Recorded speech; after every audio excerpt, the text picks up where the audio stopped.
পদপথ নে মৰণ ফান আজিও ৰাজ্যৰ বিভিন্ন প্ৰান্তত উন্মুক্ত অৱস্থাত দগাত মহানগৰীৰ জ্যোতিনগৰৰ ঘটনাৰ পিছতো শিক্ষা লোৱা নাই প্ৰশাসনে প্ৰথমে এই দৃশ্য চাওক এয়া নাজিৰা নগৰৰ মাজমজিয়াৰ অৱস্থা নগৰৰ মাজমজিয়াত থকা পদপথত এতিয়া এনেদৰে ঠায়ে ঠায়ে উন্মুক্ত অৱস্থাত আছে দগাত দৈনিক বিপদ সংকুলভাৱে পদপথেৰে যাতায়াত যাত্ৰীৰ কিন্তু তাৰ পিছতো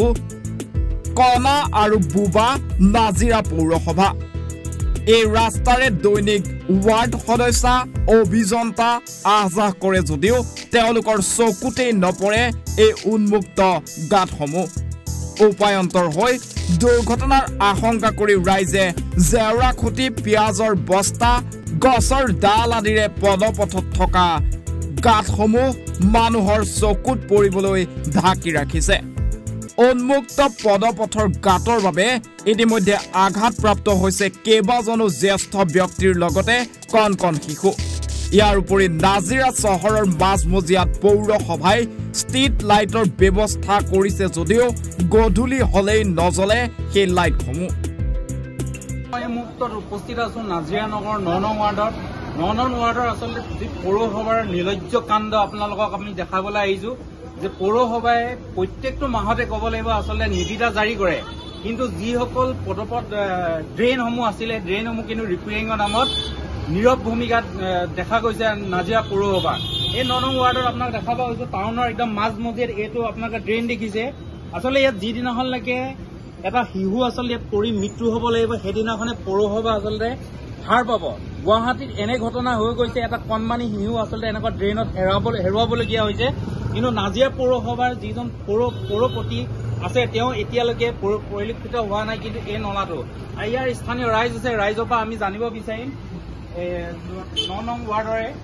দাদা কি ক'ব যিহেতু আপোনাৰ দোকানৰ একদম সন্মুখতে এটা ড্ৰেইন এনেকে ভাঙি পৰি আছে আপোনাৰ ৱাৰ্ড মেম্বাৰ ইয়ালৈ অহা নাই পৌৰপতি অহা নাই কি ক'ব আপুনি ইয়াৰ পৌৰপতি সদায় এইটো ৰাস্তাতে অহা যোৱা কৰে সদায় দেখিয়ে থাকে তথাপিও কাণ খা নাই আজিলৈকে যোৱা বছৰ দুৰ্গা পূজাৰ সময়তে এডোখৰ ফাট মেলিছিলে তাৰপৰা সেইডোখৰ জোখমাক ল'লে আজিলৈকে আজি পৰ্যন্ত নহয় কিন্তু দেখা যায় যে নাজিৰা পৌৰসভা কেইবাজনো মহৰী আচলতে ৰাতি দিন ঘূৰি ফুৰে যে কাৰোবাৰ ঘৰৰ আগত বালি পৰি আছে নি পাথৰ পৰি আছে কিন্তু এই সময় ভঙা চিঙা আচলতে পদপথ তেওঁলোকৰ দৃষ্টিগোচৰ হোৱা নাই নেকি দৃষ্টিগোচৰটো সদায় হৈ আছে কিন্তু তেওঁলোকৰ ইচ্ছা নকৰে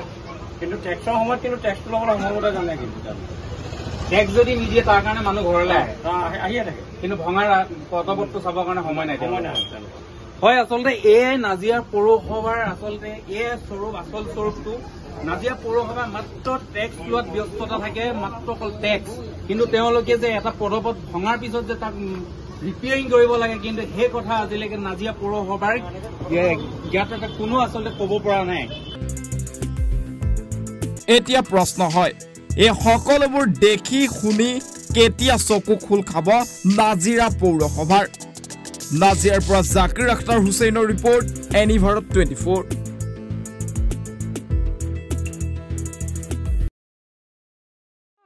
ৰব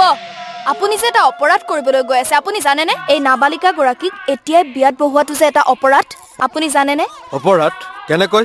মোৰ ছোৱালী মোৰ কথা তুমি যিয়েই নোকোৱা ভূঞা 18 বছৰৰ তলৰ যিকোনো কন্যা সন্তানৰ বিয়া দিলেই আইনগতভাৱে এক দণ্ডনীয় অপৰাধ বিয়া দিয়াজন যিমান দায়ী বিয়া পতাজনো সমানে দায়ী এতিয়া তাই পঢ়া শুনা কৰাৰ বয়স খেলা ধূলা কৰাৰ বয়স তাই খেলিবলৈ দিয়ক পঢ়িবলৈ দিয়ক আৰু চাব এদিন আপুনি তাইক লৈ গৌৰৱ অনুভৱ কৰিব পাৰিব এতিয়াই তাইক সংসাৰৰ বোজা দি তাইৰ ভৱিষ্যত জীৱনটো অন্ধকাৰ কৰাৰ অধিকাৰ তোমাৰ জানো আছে মোৰ ভুল হৈ গ'ল মাজনী মোক ক্ষমা কৰিবা